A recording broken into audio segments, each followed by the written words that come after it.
Soy fuerte, Señor. Hay tantas cosas que aún no he alcanzado.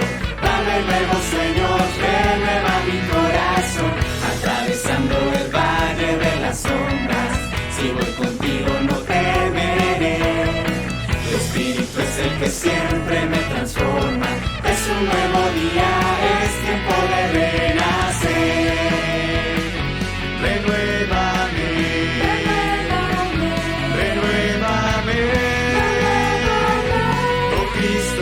Solo yo te pido, renuévame. Mi manera de pensar no me puede limitar. Contigo veo cosas que no podría imaginar. En la roca construiré con tu fuerza y tu poder. Tormentas, yo nunca me rendiré. No me debo conformar, siempre anhelo ir más allá. Podría vivir refugiado en mi pasado, pero contigo soy fuerte, Señor. Hay tantas cosas que aún no he alcanzado. Dame nuevo sueño, renueva mi corazón. Atravesando el valle de las sombras, si voy contigo no temeré. Tu Espíritu es el que siempre me transforma. Es un nuevo día, es tiempo de renacer. Renuévame, renuévame, oh Cristo, solo yo te pido, renuévame. Renuévame, renuévame, oh Cristo, solo yo te pido, renuévame.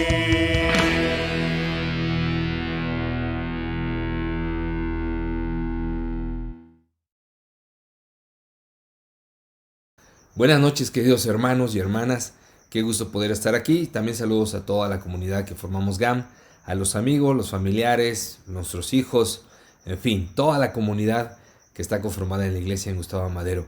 Bienvenidos esta noche.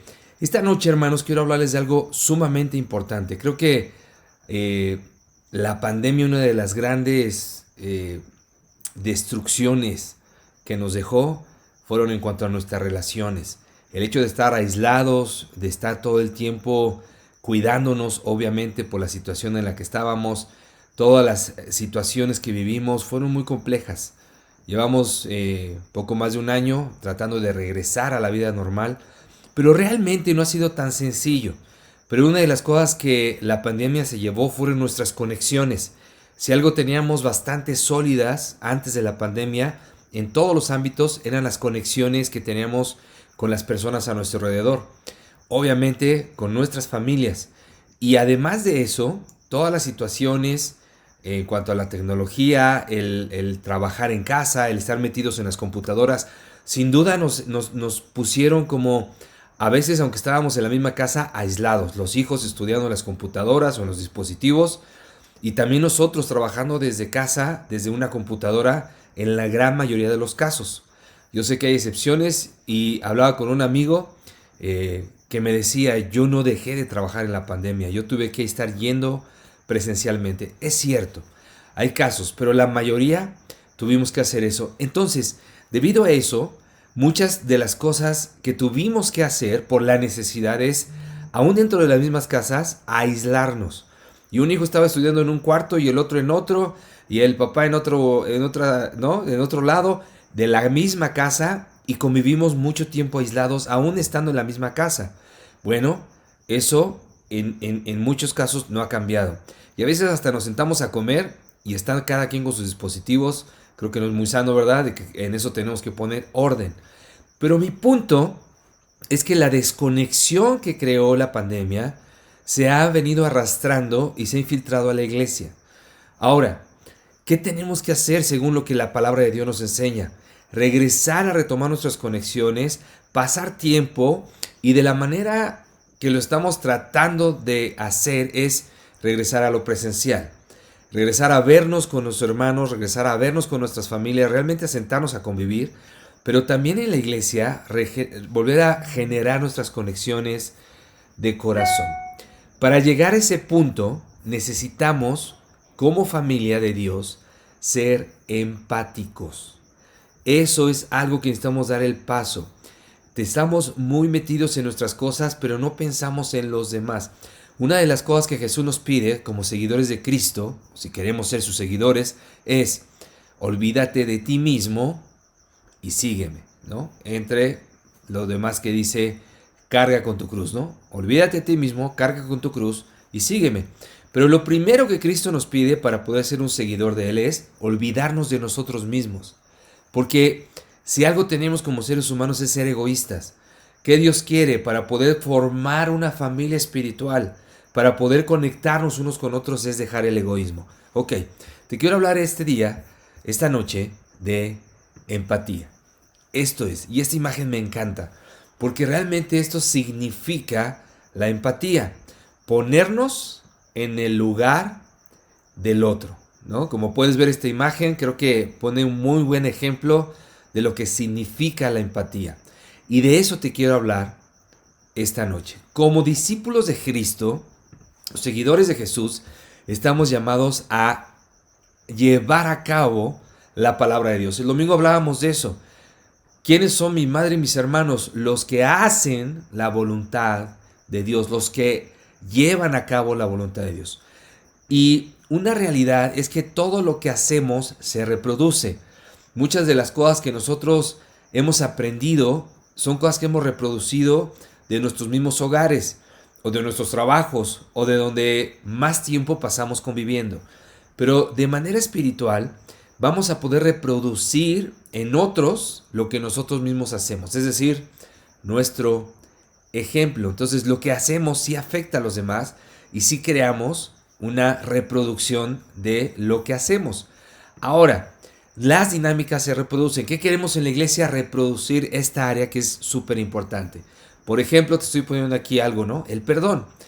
Dice la palabra de Dios, así también mi Padre Celestial los tratará a ustedes, a menos que cada uno perdone de corazón a su hermano. Nuestro mismo Dios dice, perdona para ser perdonado, ¿ok? Dios no condiciona su amor, pero sí el perdón.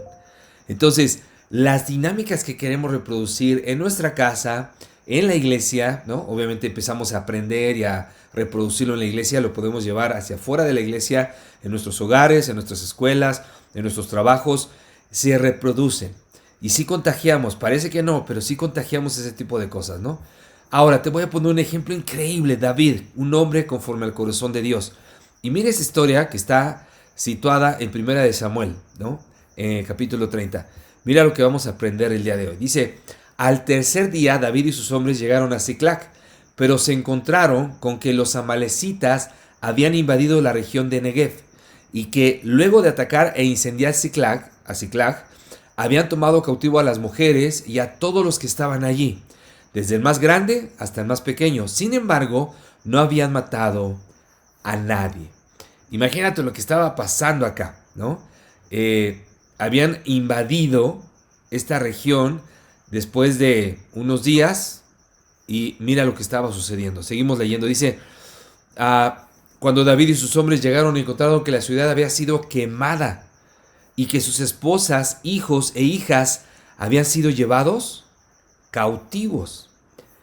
Imagínate la escena cuando llega David con sus hombres al pueblo y se da cuenta de que sus familias ya no están y que la ciudad había sido quemada. O sea, imagínate llegar un día de tu trabajo, ¿no? Sería espantoso poder ver llegar y ver tu hogar incendiado y tu familia no está ahí, ¿no?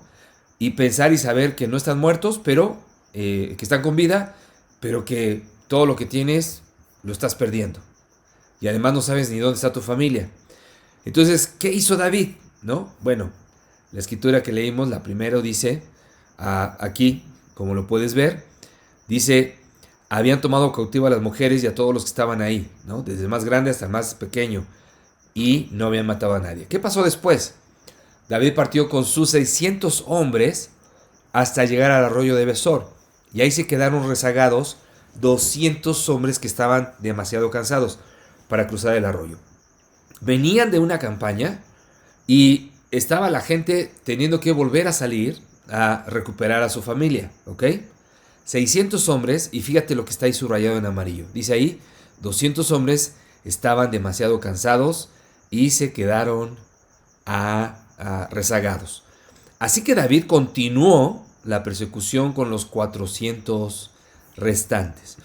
Este dato que te estoy dando acá, bueno, que está en la palabra de Dios, es muy importante. De los 600, casi la mitad, ¿no? 200, se quedaron rezagados porque ya no pudieron. Estaban tan cansados que ya no podían seguir en el camino. Pero David y los otros 400 siguieron adelante. Ok, fíjate qué pasa después. David los atacó al amanecer y los combatió hasta la tarde del día siguiente. Los únicos que lograron escapar fueron 400 muchachos que huyeron en sus camellos. David va, ataca, a pesar de todo el cansancio, a pesar de todo lo que estaba pasando, pues tú sabes, ¿no? La familia y el saber que podían hacerles daño, estaban deseosos de recuperar a sus familiares. Entonces pasa esto, y como ves acá, dice que los combatió hasta la tarde del día siguiente, y solo escaparon 400 muchachos. David, dice la palabra de Dios, pudo recobrar todo lo que los amalecitas se habían robado, y también rescató a sus 2 esposas. Nada les faltó del botín, ni grande ni pequeño, ni hijos ni hijas, ni ninguna otra cosa de lo que les habían quitado. David también se apoderó de todas las ovejas y del ganado. La gente llevaba todo al frente y pregonaba: este es el botín de David. David era un hombre sumamente valiente, lo conocemos por eso, y también que era un hombre conforme al corazón de Dios. Y fue en busca de lo suyo, de sus esposas, sus hijos y las de todo el pueblo. Y lo recuperaron todo, gracias a que Dios estaba, obviamente sabemos, con ellos. Ok, eso es lo que estaba sucediendo. Ahora, David regresó al arroyo de Besor, donde se habían quedado, ¿te acuerdas? Los 200 hombres que estaban demasiado cansados para seguirlo. Ok, ellos salieron al encuentro de David y su gente, y David por su parte se acercó para saludarlos.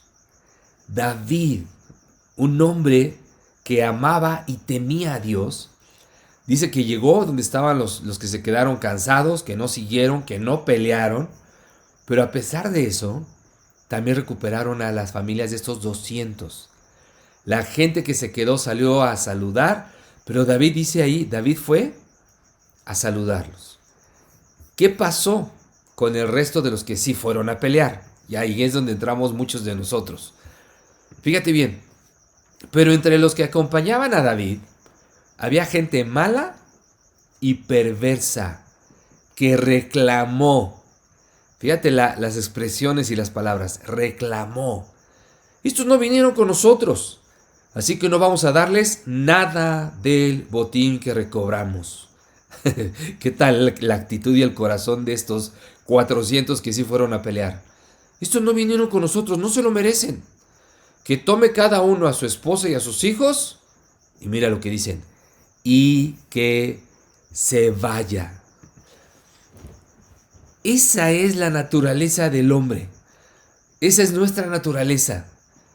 Sentir y pensar que los que sí pelearon, que los que sí estuvieron, que los que sí se lo ganaron, sí lo merecen. Y suena hasta lógico para todos, pero no es espiritual. Y estos 400 estaban indignados. No, ellos no fueron, ellos no pelearon como nosotros. Nosotros, a pesar de que uno que otro o muchos pudieron haber dicho, yo también estaba cansado, pero ahí estaba. Y otros decidieron quedarse.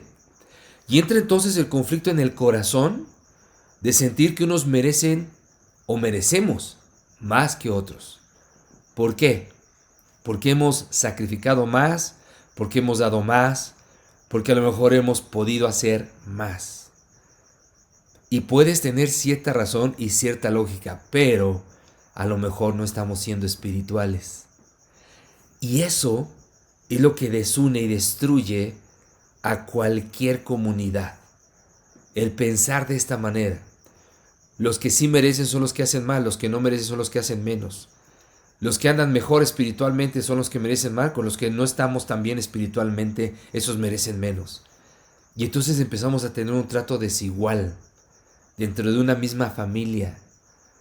Y yo espero que ninguno de nosotros hagamos eso en nuestras familias. Al que saca buena calificación lo tratamos bien, pero al que no saca tan buena calificación no lo tratamos tan bien. O el que hizo más en la casa merece más y el que no, no merece tanto. Piénsalo.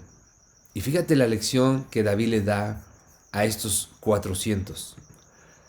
Bueno, yo lo estoy englobando en 400, a lo mejor eran menos, ¿no? Pero dice ahí que pues estaban reclamando. Dice ahí, entre los que regresaron. No está hablando de todos, pero sí había algunos como pretendiendo que se ejerciera este tipo de ideas dentro del pueblo de Dios. Fíjate, no hagan eso. Y fíjate cómo los trata David. Mis hermanos, le respondió David. Ese es el corazón de un hombre espiritual, ¿lo ves? No hagan eso, mis hermanos. No dijo gente malvada y ustedes son de lo peor. No, dijo mis hermanos. Fue el Señor. Fíjate bien, el corazón de David y en la mente de David de dónde estaba. Fue el Señor quien nos dio o nos los dio todo. Y fue el Señor quien nos protegió y puso en nuestras manos esa banda de maleantes que nos habían atacado. No fueron nuestros talentos, no fuimos nosotros, no fuimos los valientes, no, fue Dios. ¿Quién va a estar de acuerdo con ustedes? Del botín participan tanto los que se quedan cuidando el bagaje o el equipaje, como los que van a la batalla. Mira, tal vez, ¿no? Yo no soy Dios, pero me imagino. Tal vez David pensó lo mismo. Pero su conexión con Dios era tan fuerte y su manera de conducirse era tan espiritual que David puso a todos en su lugar. Dijo, a ver, esto no es porque alguien hizo más y alguien hizo menos. Esto es gracias a Dios. Es Dios quien nos dio la victoria. Es Dios quien puso esos maleantes en nuestras manos. Es Dios por quien podemos tener lo que tenemos. Y al final somos todos hermanos. Todos somos una familia. Y dice, ¿quién va a estar de acuerdo con ustedes? Tanto participan del botín los que se quedan a cuidar el equipaje o el bagaje, como dice ahí, como los que van a la batalla. Es decir, todos somos valiosos e importantes. Y todos merecemos lo mismo. Me encanta David porque David nos enseña, personalmente me confronta con mi corazón, el pensar la empatía tan grande que David tenía y la conexión que él que generaba con su pueblo. Pero ¿sabes por qué? ¿De dónde viene eso? De ver a Dios antes que nuestra manera de pensar. ¿Cómo Dios nos trata a nosotros? David así trataba a su pueblo. Y de la misma manera yo creo que estamos llamados a ser empáticos, a tratar a los demás como Dios nos ha tratado. No, es que yo hago más que los demás y es que yo he sacrificado más. Mi hermano, créeme, bueno, o no me creas a mí, créele a Dios. ¿Sabes quién te va a recompensar? ¿Quién ve todo lo que los demás a lo mejor no vemos o apreciamos? Dios. Dios sí lo ve. Y Dios lo va a valorar y Dios lo va a premiar. Pero confiemos en eso. Y no estemos volteando al lado pensando, pues el de al lado no está haciendo tanto como yo, o el de al lado no está sacrificando tanto como yo, o el de al lado no ha dado tanto como yo he dado. Y no está haciendo tanto. Amémonos, dice la palabra de Dios, ¿no? Ama a los demás como yo te he amado a ti. Y me encanta David porque David nos pone el ejemplo de lo que es ser empáticos con otros. Y David tenía eso, ese corazón espiritual donde podía ver, él era empático con la gente que estaba cansada y que a pesar de que no fue la batalla, pude conectarse en el corazón y decir, la victoria es de todos. Dios nos ha bendecido a todos, no a los que dimos o hicimos más. Y mira que David era valiente y andaba por todos lados haciendo de todo. Y él pudiendo decir, no, sí, yo he hecho más, y no lo hizo. Entonces te animo a que pensemos de manera espiritual y no de manera humana.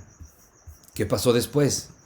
Aquel día David estableció esa norma como ley en Israel, la cual sigue vigente hasta el día de hoy. ¿Cuál es la norma? Esto que estás viendo ahí. Del botín participan tanto los que se quedan cuidando el bagaje como los que van a la batalla. Y se quedó como una norma. Eso, hermanos, amigos, es empatía. Eso es ver a Dios por encima de las debilidades de los demás y pensar, ¿cómo puedo yo servirte a ti, no condicionando que hagas lo mismo por mí? ¿Sí? Si yo puedo ayudarte, yo espero que nuestra manera de pensar y de juzgarnos no sea, sí, pero tú tienes que hacer lo mismo por mí. Tenemos que ser más empáticos, tenemos que ser más espirituales, tenemos que tener más el corazón de Jesús, porque Jesús no nos ha tratado así, ¿estás de acuerdo? Cristo nos ha dado cosas que no merecemos. Tenemos la bondad de Dios, yo les he dicho, la bondad es darle algo a alguien más allá de lo que merece. Eso es bondad. Y la bondad nace de nuestra relación con Dios, no de nuestra naturaleza, no de nuestra manera de medirnos unos a otros, porque la verdad somos muy humanos, pero Dios nos ayuda a ser espirituales, a ser empáticos, a poder entender al otro, a ponernos, como te ponía la imagen del inicio, en el lugar del otro. Y entonces sí, poder actuar en consecuencia de eso. Por favor, crezcamos en eso, recuperemos nuestras relaciones, conectémonos. Porque yo sé que ha sido muy complicado este regreso, hermanos. Yo sé que ha sido muy difícil para todos. Yo sé que de muchas maneras todavía no nos recuperamos. Pero lo más valioso son nuestras relaciones. Amémonos, seamos empáticos, ayudémonos, sirvámonos, ¿no? Apreciémonos. Necesitamos tanto los unos de los otros para poder seguir adelante. De eso se trata ser una familia espiritual, de levantarnos unos a otros y no decir, bueno, estás en el piso porque quieres. No, yo te aseguro que los que están no tan fuertes o tan animados o tan entregados, no es porque quieren, es porque a lo mejor no pueden. Pero es donde entra la empatía. Hay que ser empáticos, hay que ver unos por otros. Mira esta escritura que está en Romanos y dice, alégrense con los que están alegres y lloren con los que lloran. ¿Qué tal este llamado que nos hace la palabra de Dios? Empatía. Alegrarnos con los que están alegres, pero también dice ahí llorar con los que lloran. Empatía. Ponernos en el lugar del otro y escuchar y entender y poder entonces sí conectarnos en el corazón para poder orar, para poder ayudar, para poder servir. Pero eso, hermanos, es algo espiritual. Y como te decía al inicio, lo que hacemos, como te pongo aquí, se reproduce en otros. Enseñemos y modelemos con nuestro ejemplo. No solo en la iglesia es donde Dios nos llama a practicar lo que aprendemos en nuestra fe. En la iglesia es donde Dios quiere que empecemos a practicar lo que aprendemos de su palabra. Pero de ahí hay que llevarlo hacia afuera de la iglesia. Tu propia familia, que no son discípulos y que no tienen la fe ni el conocimiento espiritual o bíblico que tú tienes. Y en tu trabajo. Pero nuestro ejemplo, te aseguro, sí impacta y causa una diferencia en nuestra sociedad. Jesús, ¿cómo fue con Pedro? ¿Te acuerdas? Cuando Pedro pecó y lo negó, ¿quién fue a buscar a Pedro? El ofendido, el traicionado, fue a buscar al traidor a una playa y a volverlo a enfocar en su propósito. ¿Te acuerdas? Jesús con María y Marta fue empático. Jesús, sabiendo lo que iba a pasar, sabiendo que Lázaro iba a volver a la vida, Jesús lloró con estas hermanas por su hermano. Cuando Jesús, es el versículo más corto de la Biblia, ¿no? Y Jesús lloró. ¿Qué hizo Jesús? Fue empático. Jesús puede haber dicho, a ver, por favor, no hagan dramas, miren, aquí está el poder de Dios. Y ¡pum!, hacer el milagro. No, Jesús primero se conectó en el corazón y entonces pudo hacer el milagro. Con los 5,000, ¿te acuerdas? ¿Qué hizo? Jesús con los 5,000 fue empático. No fue como los discípulos, no, mándalos a su casa. No, vamos a darles de comer. Y ahí aprovechó y hizo otro milagro. Pero primero fue empático. Entonces, te animo a eso. La empatía crea conexiones profundas, reales, verdaderas, sinceras. Necesitamos ser empáticos, necesitamos poner en el lugar del otro y ser como Jesús con los demás. ¿Qué sucede cuando somos empáticos? Creamos puentes, no divisiones. La empatía, como ves esta imagen, crea, ¿no?, como la palabra, un puente con los demás. Entonces quiero animarte a que podamos ser empáticos los unos con los otros. Y para terminar, de manera práctica, ¿cómo puedes aplicarlo lo antes posible? ¿Cómo puedes ser empático con alguien? Siéntate 5 o 10 minutos en estos días, o incluso el domingo, y platica con alguien. Yo me senté a hablar la semana pasada con un amigo que estaba visitándonos y me platicó cosas que le estaban incluso hasta doliendo. ¿Y sabes qué fue? Conectarnos. Y fue ser empático. Como tratar de entender y ponerme en su lugar. Dije, wow, qué triste lo que está viviendo él. Le dije, si en algo te puedo ayudar, cuenta conmigo. Y he estado orando por él todos los días. Pero eso crea la empatía, relaciones y conexiones profundas. Amén. Gracias, hermanos. Que Dios nos bendiga y de veras pongamos en práctica la palabra de Dios. Un abrazo, nos vemos pronto. Bye.